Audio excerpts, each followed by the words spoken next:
Ahí está grabando. Gracias, gracias. Gracias, Benja. Y recuérdenmelo siempre porque se me olvida. Así que todas las clases, aunque sean majadero, profe grave. Entonces, ustedes tenían hitos, comienzo, parte del medio y parte final, en las cuales se les pedía que ustedes registraran mediante fotografía lo que estaba ocurriendo. Bueno, ustedes tienen que escoger de esa fotografía, paréntesis, voy a matar a mi perro, de esa fotografía, deme un segundito.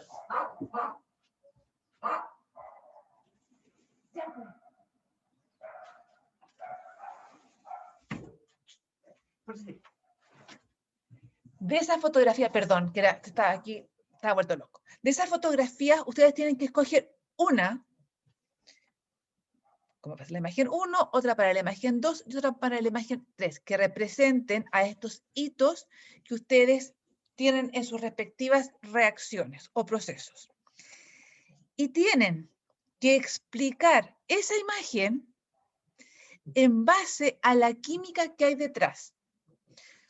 Pasaba algo al principio, que puede estar esta química dado por las indicaciones que a ustedes se les daban, que ocurre algo, me refiero a la química que hay detrás, qué es lo que están haciendo, qué es lo que está ocurriendo, qué se está produciendo, qué es lo que están mezclando, por qué lo están mezclando en esas condiciones, etc.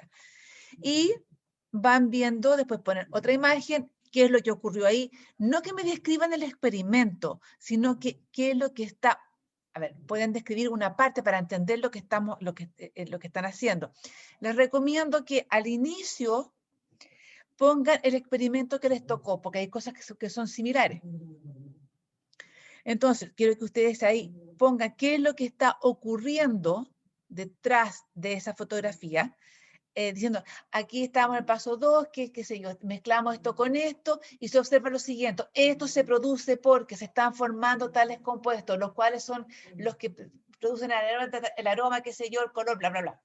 Después, en la otra imagen, escogen la fotografía que más les represente y que estén todos de acuerdo, como grupo, de lo que tienen que hacer. Ajá. Paola dice, pero ¿cómo vamos a explicar que si no hay nada? Sí, sí hay cosas. Cuando ustedes, no es cuando ustedes comiencen, por ejemplo, en todas las reacciones, ustedes pueden escoger algo que vaya al, no al inicio mismo, sino que cuando ya comienzan a ver color, o que pasó de un estado sólido a un estado líquido, pero con muy poco color, o que en el caso, y aquí van a entender lo que les tocó, cuando mezclaron dos cosas muy grandes o muy chicas, las mezclaron y se produjo algo, y que ese algo va a ser la condición en la cual se va a producir todo el proceso. ¿Estamos? ¿Se entiende o no? Para el lado que voy no tiene por qué ser el inicio mismo del asunto. Y después de eso, yo les pregunto, y tienen que responder, ¿hay formación de acrilamida? Y la respuesta puede ser sí o puede ser no. Y en ambos casos tienen que justificar por qué sí y por qué no. Y eso va a estar dado por el tipo de reacción y el tipo de experimento que les tocó. ¿Estamos? La pregunta 2, tienen que ustedes completar esta tabla. Ojo, que esta tabla les va a servir a ustedes para estudiar para la prueba. Cuando yo les digo las propiedades funcionales, las reacciones de oscurecimiento son una propiedad funcional, pero no las pongan, cuando ustedes las estén nombrando, pongan como reacciones de pardeamiento o que se ponen oscuras.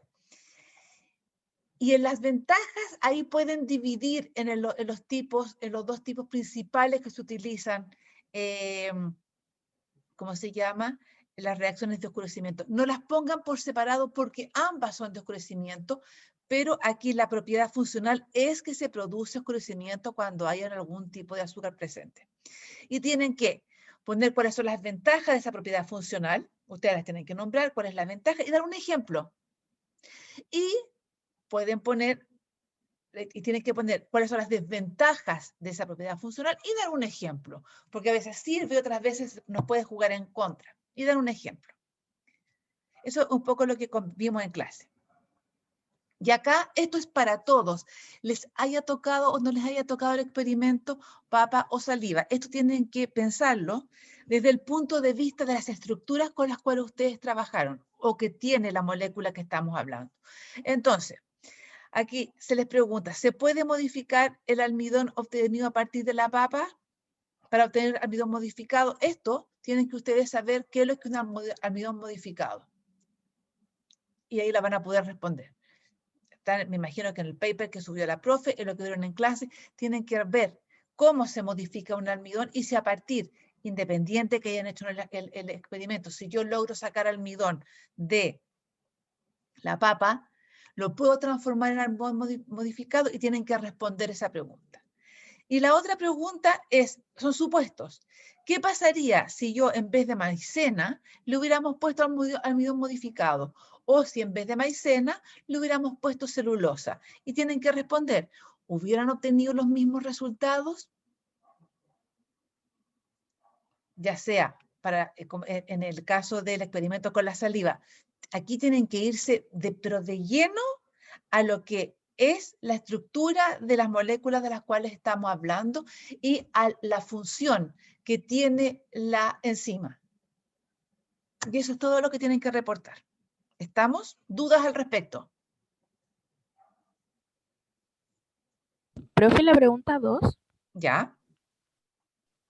me quedó la duda si es que ya decimos como propiedad funcional reacción de oscurecimiento y podemos poner 2 ventajas que sea cualquiera de las que conocemos. Ustedes pueden poner cualquiera de las ventajas que conocen. Cualquiera.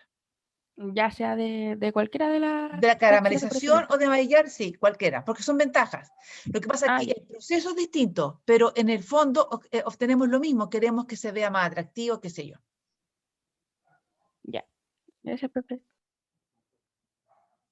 Más dudas con respecto a esto, voy a salir de acá y me voy a ir a la clase. Como les decía, la clase, sí, ya vamos a llegar a eso, Sofía. Les tengo que subir, les voy a subir la programación, cómo nos vamos a ordenar las 2 semanas que vienen. Entonces me voy a ir a la clase que está acá y quiero que esta clase la piensen como si ustedes fueran Nutri, recibidos. Ay, que no me aguanta esta cosa. Quiero que lo piensen como si fueran nutricionistas y que hagan todas las preguntas que quieran hacer, pero con micrófono abierto para que la escuchemos todos. Entonces, vamos a ver lo que son los edulcorantes. Y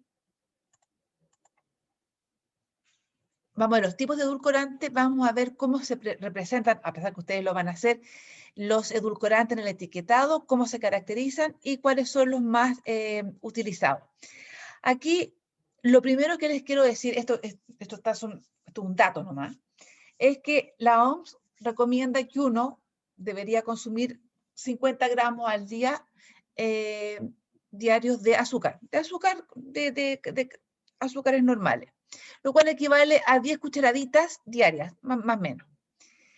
Nosotros como país, y este es un dato sacado de aquí de este sitio, en el año 2016, no lo encontré más actualizado, dice que como país consumimos 3 veces más de lo que nos recomiendan. O sea, 141 gramos diarios per cápita cada uno de nosotros come. Y Chile es el segundo país que mayor cantidad de consumo de azúcar tiene después de Colombia. Para que ustedes sepan este dato de lo que significa el consumo de azúcar en nuestro país. Y los edulcorantes los vamos a dividir en 2 tipos. Uno, aquellos que nos aportan calorías y aquellos que no aportan calorías, los calóricos y los acalóricos. El prefijo a significa ausencia de. Y dentro de los calóricos, que aquí están los ejemplos, que ya lo hemos visto en clase, tienen características que son importantes. Uno, tienen que ser digeribles, se absorben, van a ser metabolizados, por lo tanto van a aportar calorías, y puede o no pueden presentar una respuesta glicémica. Eso significa de que pueden subir o no el índice glicémico en ciertos pacientes. ¿Y cuáles son? El azúcar, de mesa, la sacarosa, los jarabes de glucosa, los jarabes de fructosa, la miel y ciertos azúcares, o sea, perdón, los alcoholes de los azúcares, como el xilol, como el sorbitol, que se utilizan o que se encuentran, perdón, en ciertas frutas como las manzanas, las ciruelas, las peras, etc. Y vamos a tener los edulcorantes no calóricos o acalóricos, que se caracterizan por no van a ser digeribles, no se van a metabolizar, pueden ser absorbidos, no aportan energía y si la llegan a aportar, es el efecto calórico es tan insignificante que tiende a cero. Y aquí entran los edulcorantes que ustedes conocen, la sucralosa, las aspartamo, el ciclomato, todo eso que vamos a ver durante la semana. Dentro de los edulcorantes calóricos, estos se van a dividir en naturales y en artificiales. Dentro de los naturales vamos a tener las azúcares, que ya las vimos. Y aquí les puse la tagatosa. La tagatosa es natural, pero se ocupa como edulcorante. Cuesta súper cara y me van a contar ustedes después en qué consiste y cuál es la característica que tiene porque se puede cocinar con la tagatosa. Y vamos a tener edulcorantes naturales calóricos como la miel, el jarabe de arce, el azúcar de palma o el azúcar de coco, que uno los obtiene, son todos naturales. Dentro de los artificiales vamos a tener azúcares modificados, el jarabe de maíz, rico en fructosa, el caramelo y la azúcar invertida. Todo esto ya lo hemos visto en clase, tanto aquí arriba como acá abajo lo hemos visto en clase. Y vamos a tener edulcorantes calóricos que son alcoholes que se obtienen a partir de, ciertas reacciones, a partir de azúcares como la glucosa, la fructosa, la silosa, se obtiene el alcohol correspondiente o se extrae de la fruta y se puede agregar a ciertos alimentos procesados.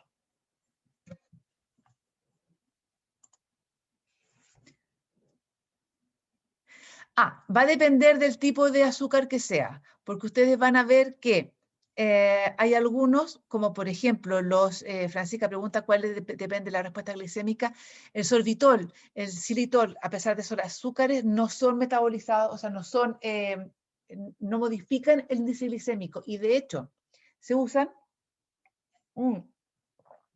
para endulzar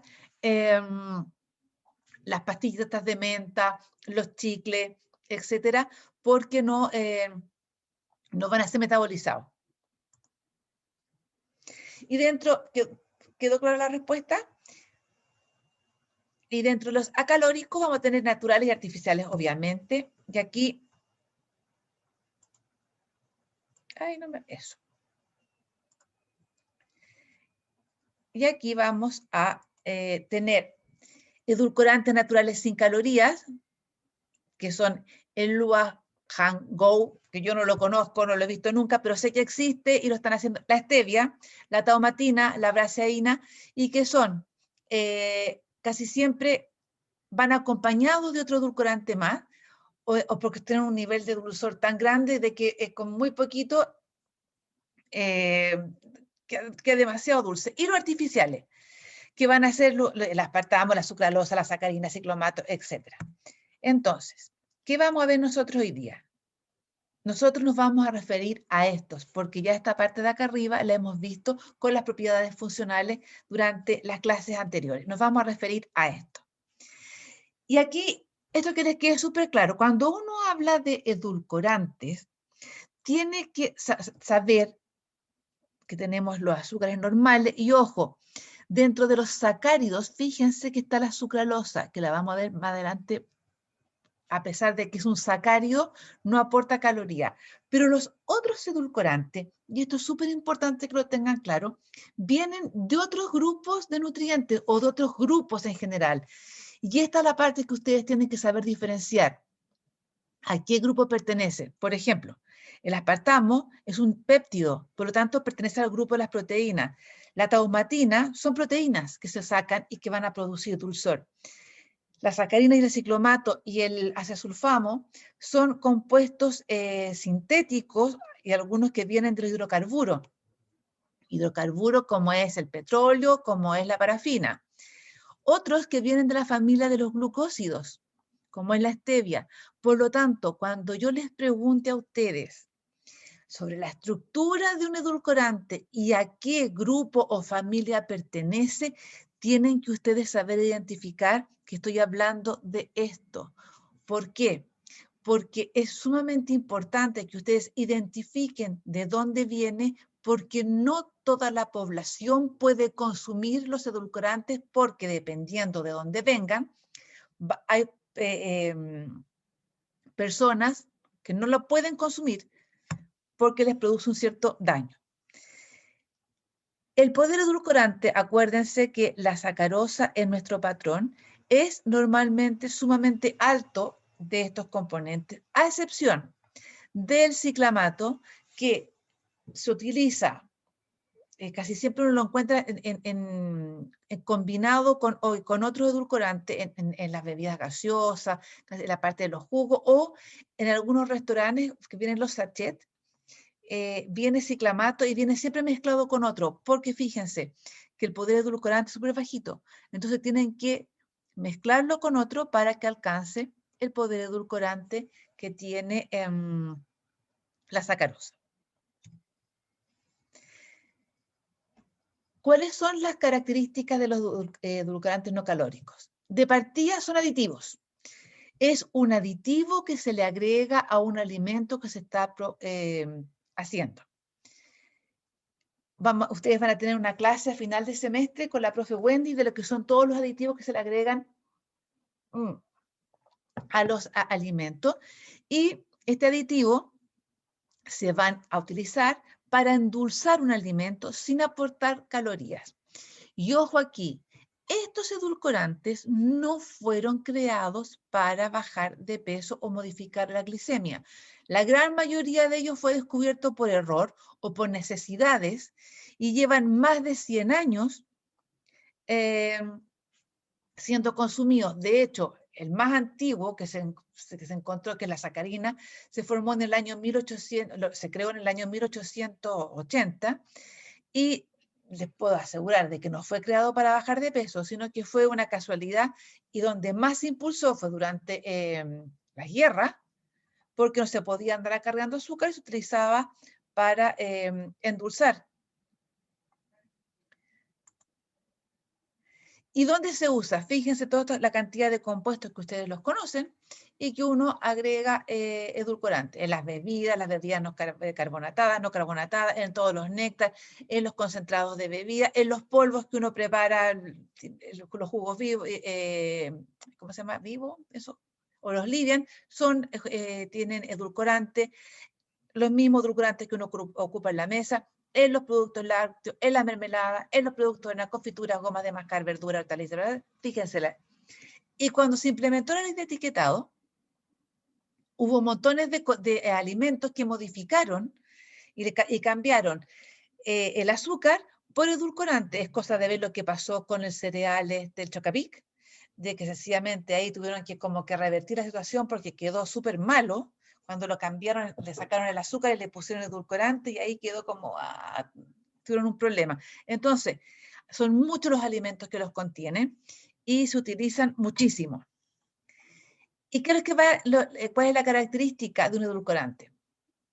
Que sean inocuos. ¿Qué significa esto? Que no produzcan ningún daño. No pueden ser tóxicos. Tienen que ser dulces, o sea, tienen que tener cualidades de sabor.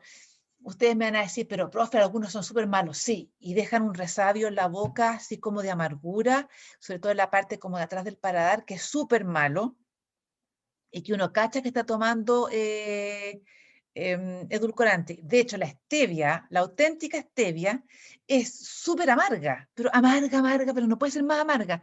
Y si ustedes compran stevia y miran los ingredientes que tiene, es una mezcla de stevia con sucralosa. Si tuviéramos en el laboratorio, yo los haría probar porque tengo una cantidad impresionante de edulcorantes de diferentes tipos y los hago para que los prueben. Tienen que ser estables. O sea, imagínense ustedes que se hacen un té o un café, echan el agua hirviendo y por la temperatura se descompone. el edulcorante, les queda cualquier cosa. Tiene que resistir tratamientos tecnológicos como por ejemplo temperatura.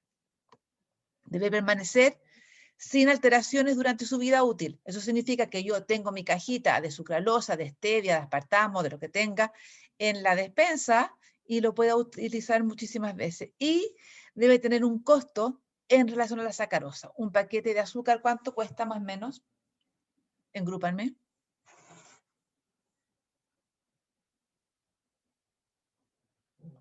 Nutricionistas, deben saberlo. Yo estoy en la consulta de ustedes y me tienen que recomendar azúcar y me tienen que decir cuánto cuesta más o menos 1 kilo de azúcar. Más o menos, ¿sí? Pongámosle una luca. Ustedes me van a decir que los edulcorantes son más caros. Sí, perfecto, son más caros. Pero la cantidad que ustedes agregan en comparación con el azúcar, yo les diría que es más probable que les dure más la cajita de las 3.000 pastillitas del edulcorante en comparación con la bolsa de azúcar. ¿Qué creen ustedes?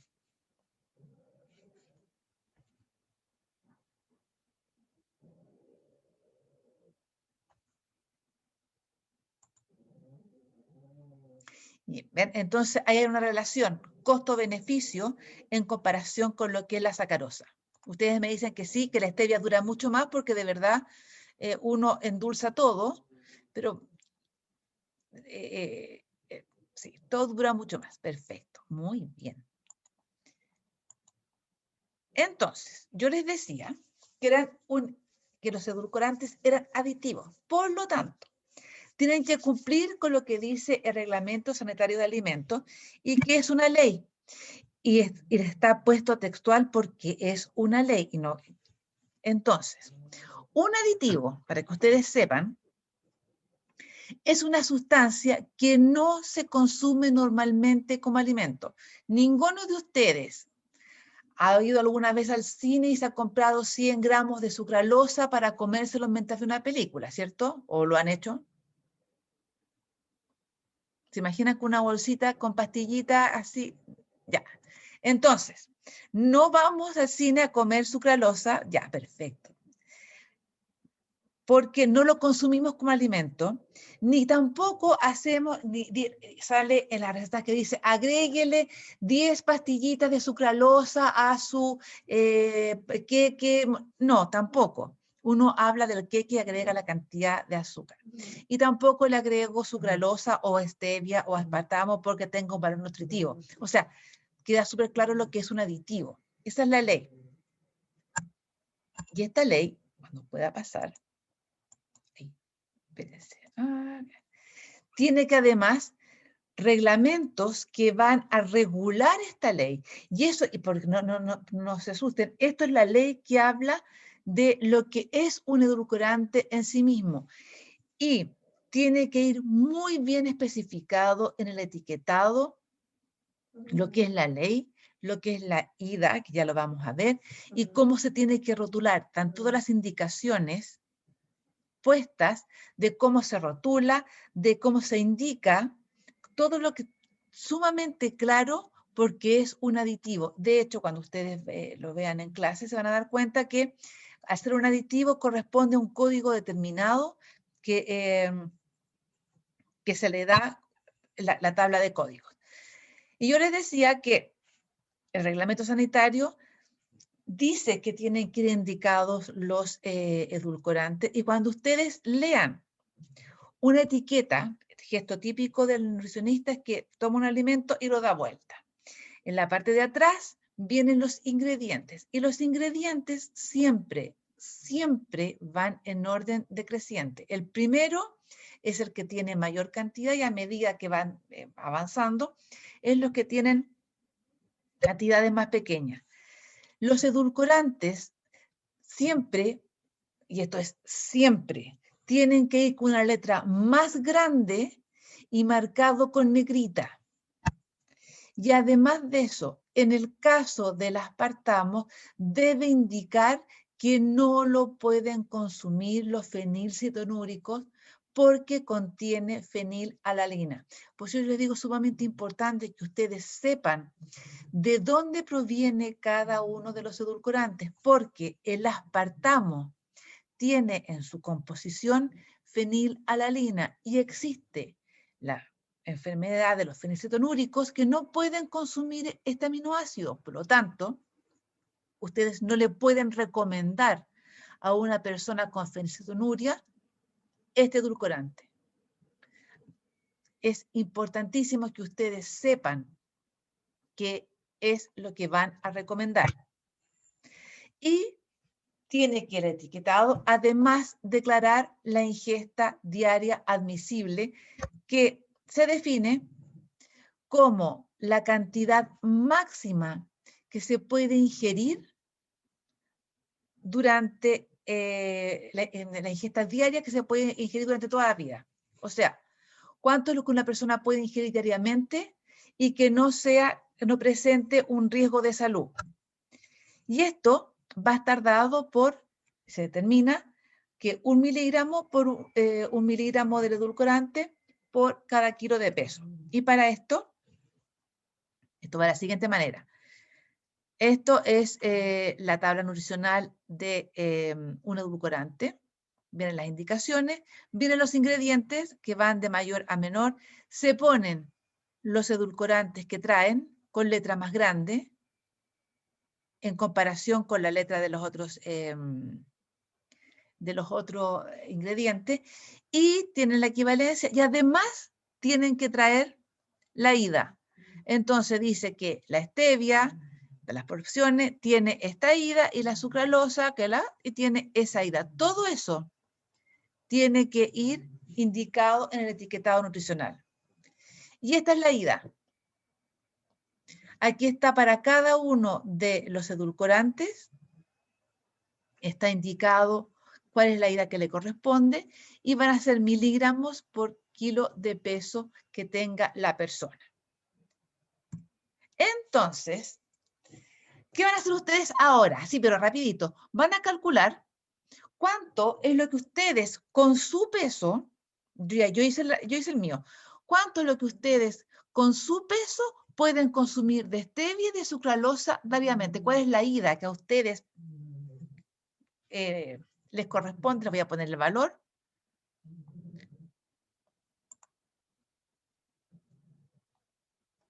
¿Cuánto es lo que ustedes máximo pueden consumir de stevia y de sucralosa? Hagan el cálculo.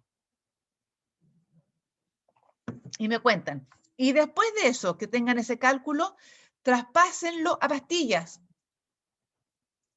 Y me digan cuántas pastillas tendrían que comerse ustedes diariamente para poder tener la ida correspondiente. Y para eso ocupen así esto es una aproximación, que una porción aporta esa cantidad de miligramos de stevia y una porción aporta esa cantidad de miligramos de sucralosa. Entonces, y me dicen cuántas pastillas deberían ustedes comerse, hagan el cálculo al tiro. Y yo les cuento la cantidad que debería comerme yo.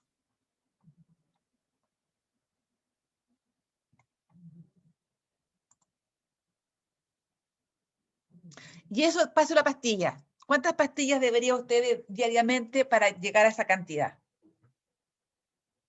Eso es una regla de 3, ¿eh?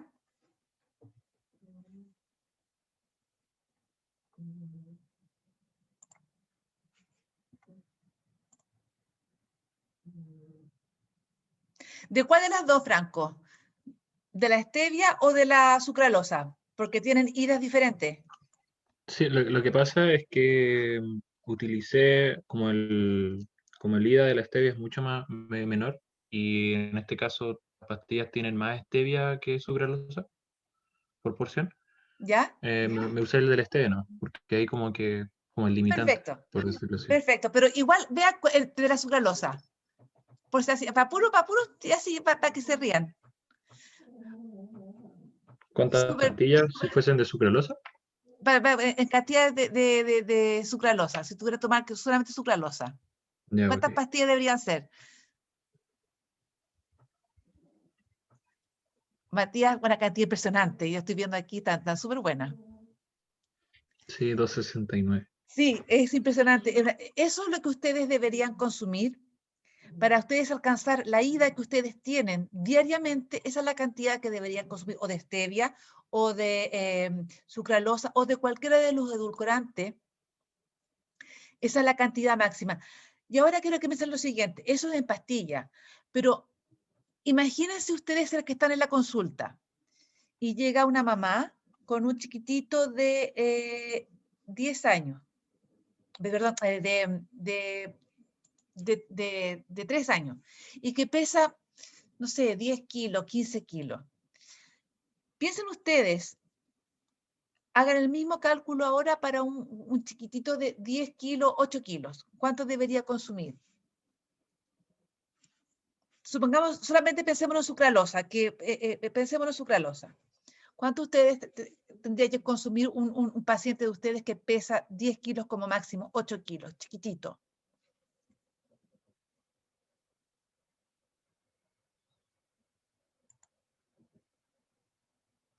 Ya, eso mismo, Benja, ahora lleva la pastilla. Quiero que hagas el siguiente ejercicio. 34 pastillas. Si ustedes lo piensan, no es tanto.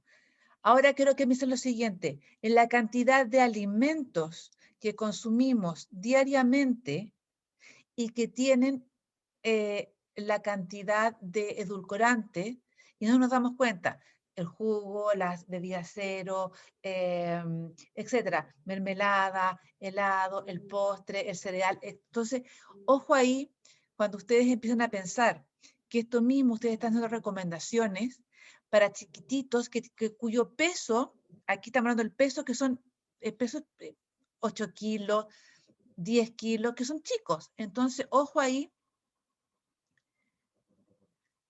se va, a ver, ustedes me van a contar a mí, no pasa nada, pero lo que pasa si uno consume grandes cantidades, puede traer daños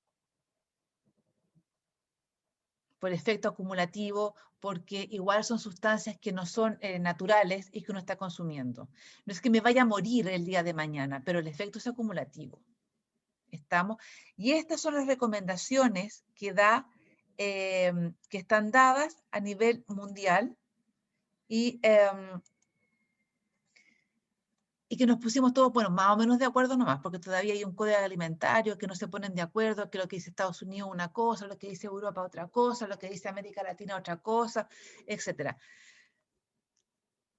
Cuando ustedes hagan el trabajo y me cuenten a mí cuáles son los daños que producen, se van a dar cuenta que hay un montón de información que fue en algún momento errada.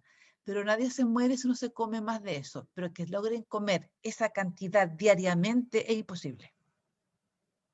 ¿Se entiende, cierto?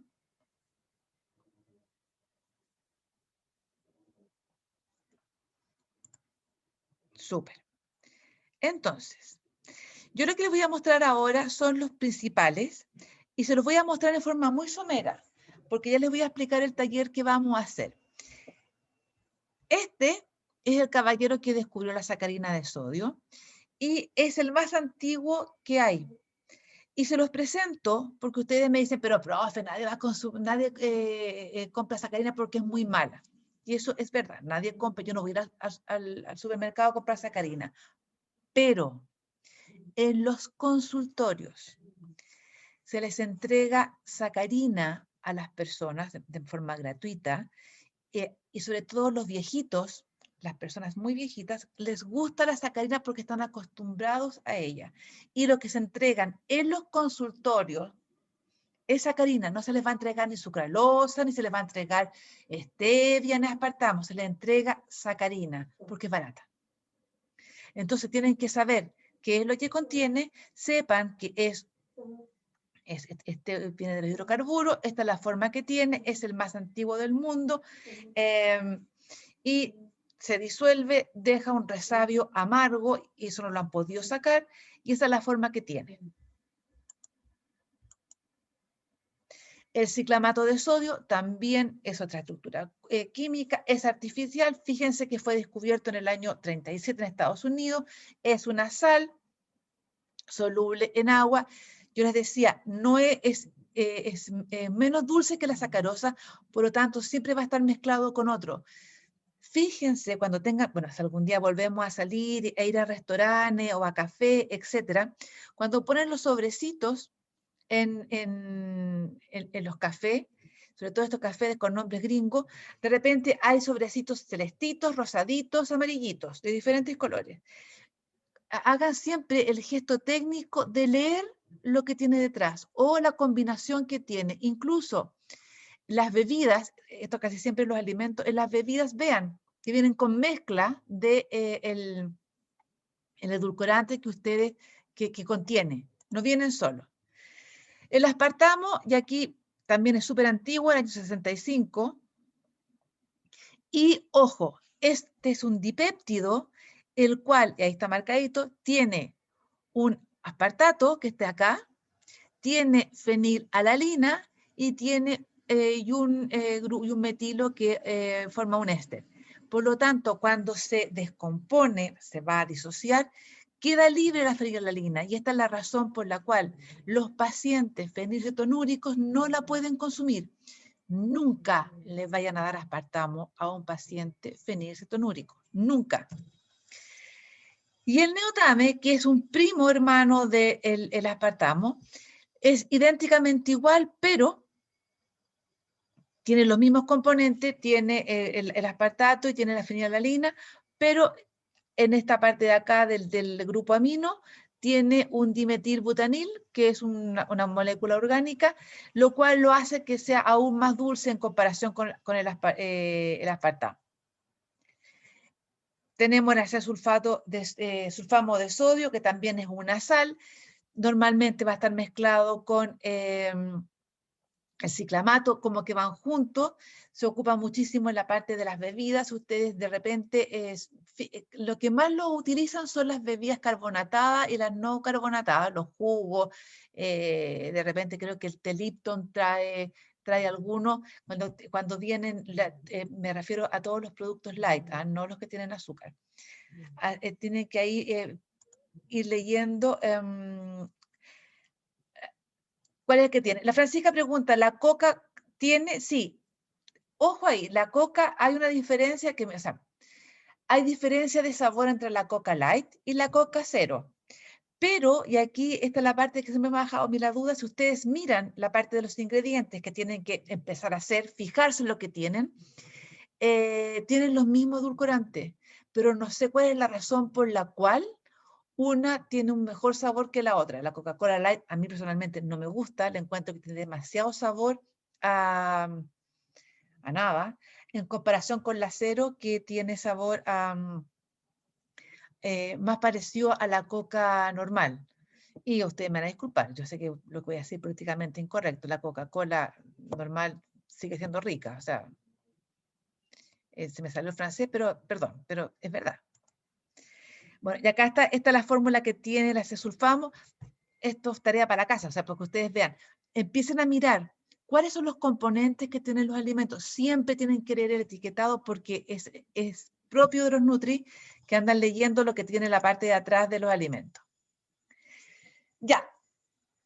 Con micrófono abierto, díganme qué molécula es esa y descríbanmela.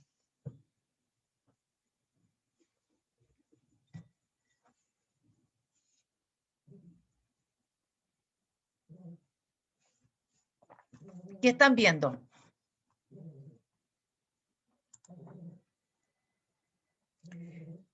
Ok. ¿Me están preguntando o me están diciendo? Y me gustaría escucharlos con micrófono abierto. ¿Me están preguntando? ¿Qué es lo que están viendo?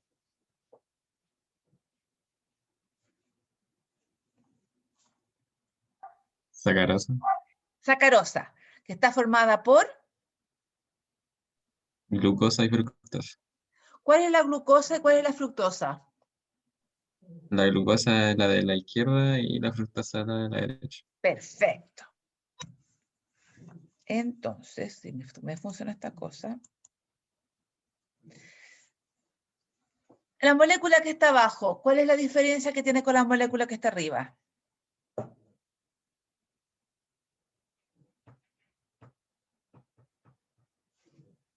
¿Qué tiene un cloro? ¿Un cloro? No, dos. ¿Seguros? Es el alcohol que sale en la esquinita. Aquí. Son 3, cloro.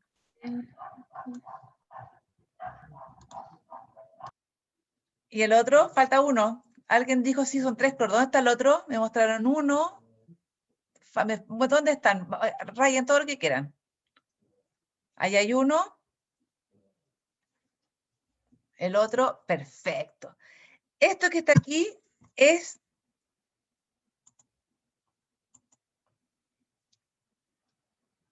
la sucralosa. ¿Cómo podemos borrar lo que ustedes me rayaron maravillosamente? ¿Lo puedo borrar yo? ¿Ustedes? ¿Quién lo puede? Eso. Esta que está acá es la sucralosa. Si ustedes se fijan, estructuralmente es exactamente igual a la sacarosa. Son iguales.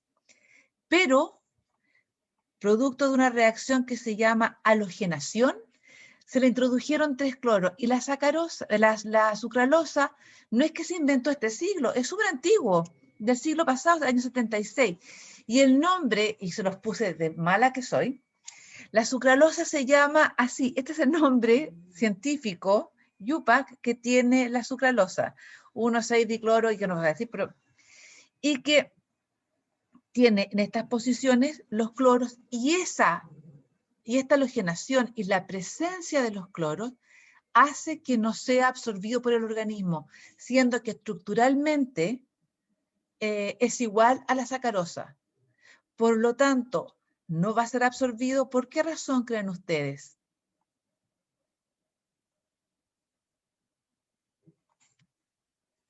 ¿Por qué sería que no va a ser absorbido?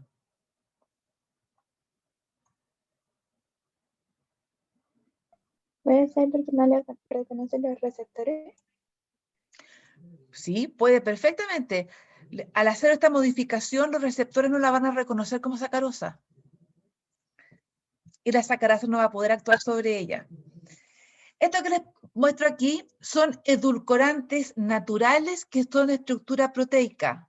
Por lo tanto, lo más probable que, si son proteínas, puedan que contengan fenilalanina y tampoco lo puedan recomendar. Y de aquí se obtienen la taumatina, que normalmente se combina con otro edulcorante, y este tipo, la monelina, etcétera, la miraculina, que son, se extraen proteínas que son dulces y se les agrega al edulcorante.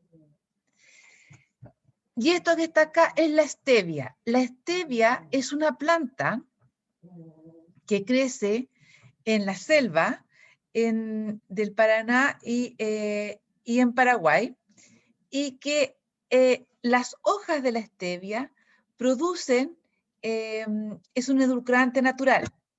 Pero además de eso, la hoja de la stevia tiene todas esas funciones que les estoy mostrando acá.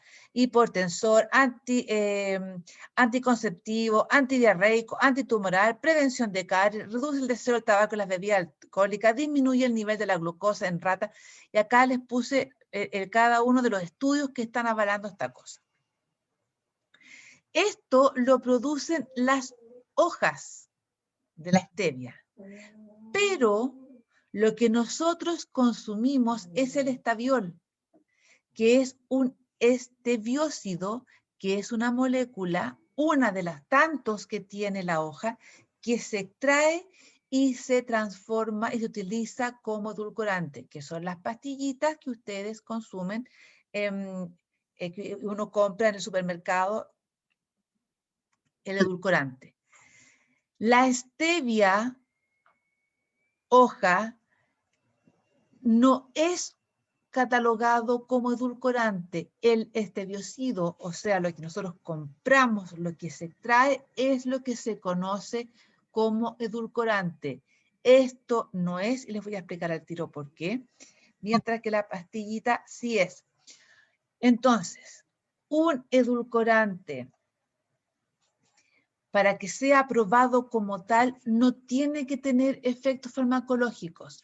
Por lo tanto, la pastilla de stevia que ustedes consumen no tiene ninguno de los efectos que tiene la hoja. No puede tenerlo porque el edulcorante no es un remedio, no es un fármaco, es solamente un edulcorante. No puede bajar la presión, no puede hacer nada de eso. La stevia que nosotros ocupamos es el esteviol, que es un alcohol, es una de las tantas moléculas que están en la hoja que se extrae y se utiliza como edulcorante. Y no se recomienda usar la hoja porque tiene efectos farmacológicos. Por lo tanto, la hoja, que les quede súper claro, la hoja de la stevia, de la planta, y la venden en el supermercado, no es el edulcorante. Es la pastilla, es el esteviol que se sacó de la hoja, se extrajo y no tiene ninguno de los efectos que tiene la hoja stevia. ¿Queda claro eso, cierto? Porque ustedes no pueden recomendarle a un paciente que a falta de edulcorante consuma, le agregue las hojitas porque tiene estos efectos, que me voy a devolver para mostrárselos aquí. Ahí. Tiene estos efectos que ustedes no saben qué le puede producir al paciente. Entonces, cuando ustedes vayan a recomendar el edulcorante, tienen que recomendar la stevia, la pastillita, y no la hoja, porque la hoja, y es majadera, la hoja no es un edulcorante porque tiene efectos farmacológicos. Y un edulcorante no debe tener efectos farmacológicos. Y aquí, esto se los voy a mostrar, es cómo se absorbe y se excretan los edulcorantes. No pude separar la foto, pero sigan aquí el puntero. Primero, el acesulfamo y la sacarina, cuando ustedes lo consumen, se van a absorber, van a ir al sistema circulatorio, van a ir al riñón y se van a excretar por el pipí, excreción por la orina. El aspartamo, ustedes lo consumen, acuérdense que el aspartamo es una mezcla de fenilalanina con aspartico. Se absorbe en el hígado, se metaboliza, por lo tanto, al metabolizarse se obtiene aspartico y se obtiene fenilalanina. Y esto, ojo, aquí está la razón por la cual no pueden ser recomendados los fenilcetonúricos, van a ser utilizados e incorporados los aminoácidos en la síntesis y el metabolismo proteico. El estaviol, ustedes lo ingieren, va a llegar al hígado para ser metabolizado, va a salir al sistema circulatorio, riñón y se va a excretar en la orina.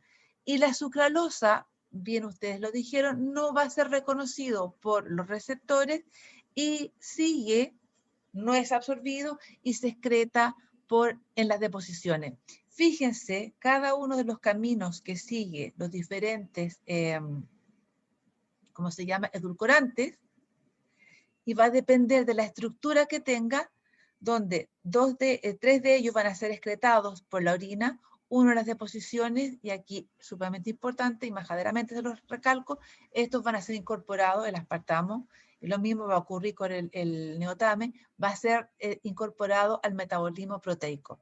Por lo tanto, la estructura molecular del edulcorante es importante en el momento de recomendarlo. Y lo último, ¿qué es lo que vamos a hacer esta semana con respecto a los edulcorantes? Mañana vamos a hacer, me voy a juntar con ustedes, les voy a subir las indicaciones ahora, y cada uno de los grupos va a tener un edulcorante distinto. Y van a hacer una infografía que me la van a presentar, que van a tener que responder 3 preguntas, dónde va la estructura, dónde va la población que la pueden recomendar, dónde van los mitos y leyendas, de que hay montones, y cosas muy específicas con respecto a ese edulcorante. Mañana lo trabajan, yo les ayudo un poco, y la próxima semana van a exponer en cortito, 5 minutos, le van a contar a sus compañeros en qué consiste el edulcorante. Y eso va a ser pregunta de prueba. O sea, de ahí yo, de esos edulcorantes, les voy a preguntar ciertas cosas, basado también en lo que vimos en la clase, de los principales. Y eso es lo que vamos a hacer en el taller. Se van a juntar, yo les voy a subir las indicaciones en un ratito más, Mañana trabajan, aclaramos dudas, hacen una infografía, así como un póster, y la próxima semana, en 5 minutos o en menos, lo exponen, nos cuentan. Me tocó tanto, tiene esta estructura, tal familia, se absorbe así, se elimina así, y listo. Y van a ser los más utilizados.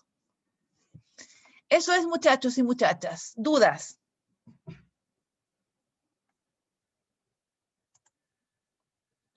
No, el trabajo no es en grupo. Todos los trabajos que van a hacer ustedes en los talleres son en grupo.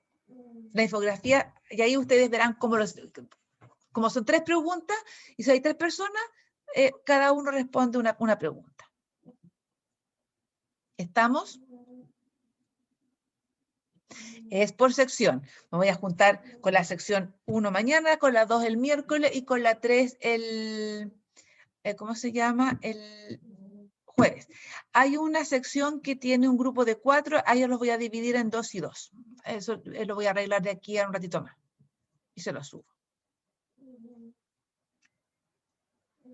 Si no tienen más dudas, nos vemos entonces. Los fenilcetonúricos no pueden consumir porque los fenilcetonúricos es una enfermedad genética en la cual les falla una enzima que degrada la fenilalanina y se produce la acumulación de fenilalanina, lo que produce retraso mental y problemas en el crecimiento. Cuando ustedes nacieron y eran chiquititos, a todos ustedes les hicieron, le hacen un examen de sangre, le sacan sangre y se ven si son fenilcetonúricos o no. Sí, se pone la hora de taller. Va a ser súper cortito y después vemos lo que vamos a preparar del laboratorio de proteínas. Les voy a subir las actividades que vamos a hacer en la semana.